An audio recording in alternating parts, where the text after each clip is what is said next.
વાત કરીશું સુરતની। સુરતમાં મચ્છરજન્ય રોગચાળામાં ઉછાળો આવ્યો છે। શહેરમાં તાવ ડેન્ગ્યુના કેસમાં વધારો નોંધાયો છે। નવી સિવિલમાં દાખલ દર્દીઓનો ધસારો જોવા મળી રહ્યો છે અને દર્દીઓની સંખ્યા વધતા હોસ્પિટલમાં વોર્ડની બહાર બેડ મૂકીને દર્દીઓને સારવાર આપવાની નોબત આવી છે। ડેન્ગ્યુના 30% શંકાસ્પદ દર્દીઓ હોસ્પિટલમાં આવી રહ્યા છે।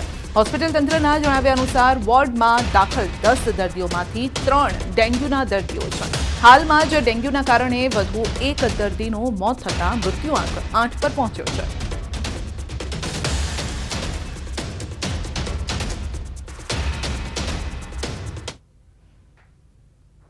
અંબાજીમાં મેળાના પાંચમા દિવસે માનવ મહેરામણ ઉમટ્યું છે। 4 દિવસમાં 16 લાખથી વધુ ભક્તોએ દર્શન કર્યા છે।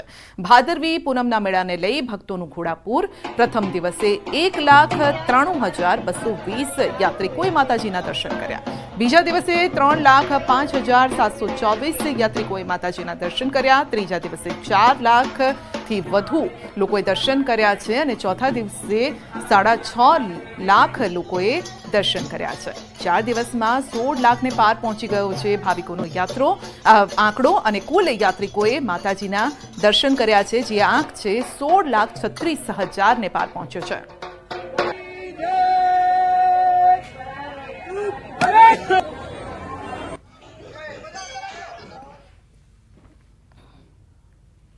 તો અંબાજીમાં ભાદરવી પૂનમના મેળામાં યાત્રિકોની સલામતી માટે Gujarat police round the clock ખડે પગે છે। તો મંદિરના ગર્ભગૃહમાં સુરક્ષાની જવાબદારી નિભાવતા એક મહિલા પોલીસ કર્મચારી સમગ્ર પોલીસ માટે ગૌરવનું પ્રતીક બન્યા છે। પોતાની ફરજ ઉપરાંત મંદિર બંધ થયા બાદ મંદિરમાં જાતે સફાઈ તેઓએ કરી હતી। આ પોલીસકર્મી અન્ય પોલીસકર્મીઓ માટે એક દાખલારૂપ બન્યા છે અને સાથે જ આ પોલીસકર્મીએ સ્વચ્છતા ત્યાં પ્રભુતાનો સંદેશ પણ આપ્યો છે।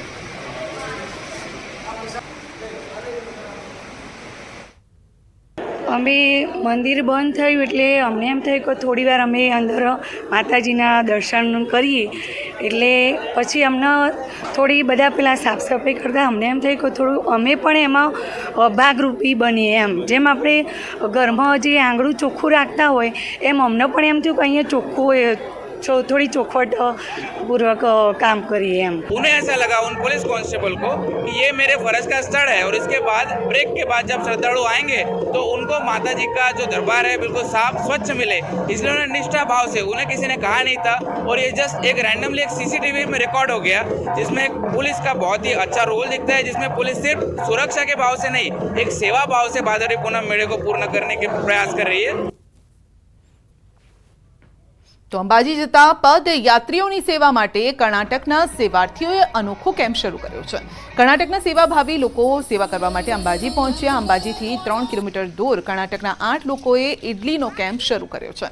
કર્ણાટકના સેવાર્થીઓ અંબાજી જતા પદયાત્રિકોને ઇડલી ખવડાવી રહ્યા છે। સેવાર્થી ભાઈએ કહ્યું કે રોજની 20-25 હજાર ઇડલીની સેવા તેઓ આપી રહ્યા છે। યાત્રીઓના સ્વાસ્થ્યને ધ્યાનમાં રાખી ઇડલી અને ચટણી કોઈપણ જાતનું તેલ તેમાં નખાતું નથી, જેથી આ ઇડલી સ્વાસ્થ્ય માટે પણ સારી છે। વધુમાં તેમણે કહ્યું કે અમે છેલ્લા 3 વર્ષથી અહીં આ કેમ્પ યોજી રહ્યા છે। सर आपका अलग अलग होता है। हम लोग 3 साल से कर रहे हैं इडली का। 3 साल से कि इडली का सबको पसंद रहता है। तेल बिना बनाते हैं, कोकोनट चटनी है और इडली है, सब बनाते हैं हम लोग। अभी सर तुम कहाँ से हो? हम कर्नाटक का है। कर्नाटक से यहाँ कैंप करने आते हो? क्या कैंप करने आते हैं सर? आपके लिए सेवा करने के लिए कर्नाटक से आता है। नारियल भी कर्नाटक से आता है। સાબરકાંઠાના ખેડબ્રહ્મામાં ભાદરવી પૂનમનો મેળો શરૂ થઈ ગયો છે। મોટી સંખ્યામાં પદયાત્રીઓ ખેડબ્રહ્મા પહોંચી રહ્યા છે અને ત્યારે ખેડબ્રહ્મા પોલીસ મંદિર પરિસરમાં ખડે પગે છે, પેટ્રોલિંગ કરી રહી છે। ખાનગી ડ્રેસમાં પોલીસ કર્મચારીઓ રાખેલ છે, જેથી લોકોનો સરસામાનની કોઈપણ પ્રકારની ચોરી કે કોઈ બનાવ ન બને। તેમજ મંદિરની પાસે પોલીસ કંટ્રોલ રૂમ પણ કાર્યરત કરવામાં આવેલ છે તથા લોકોને ખૂબ શાંતિથી અને સારી રીતે દર્શન કરી શકે તે માટે સતત પોલીસ ખડે પગે છે।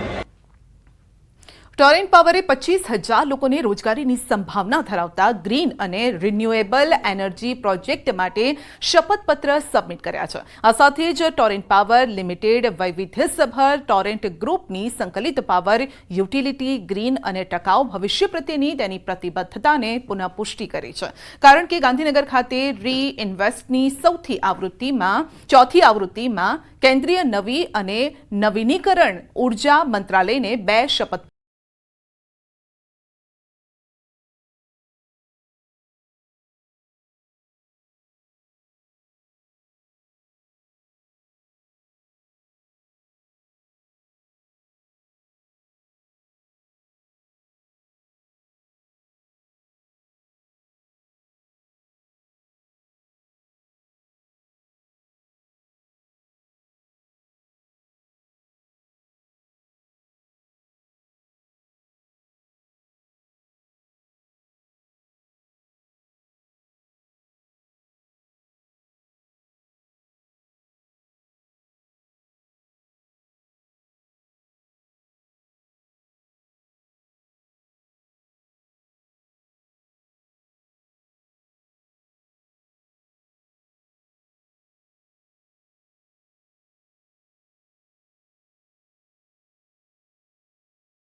અને ગિફ્ટ સિટીની આસપાસના વિસ્તારમાં કામ કરતા કર્મચારીઓ માટે મેટ્રો પરિવહન પસંદગીનો વિકલ્પ બની રહેશે. આ સેવા શરૂ થવાથી અમદાવાદના વ્યસ્ત રસ્તાઓ પર ટ્રાફિકને હળવો કરવામાં મદદ મળશે, જે પ્રદૂષણ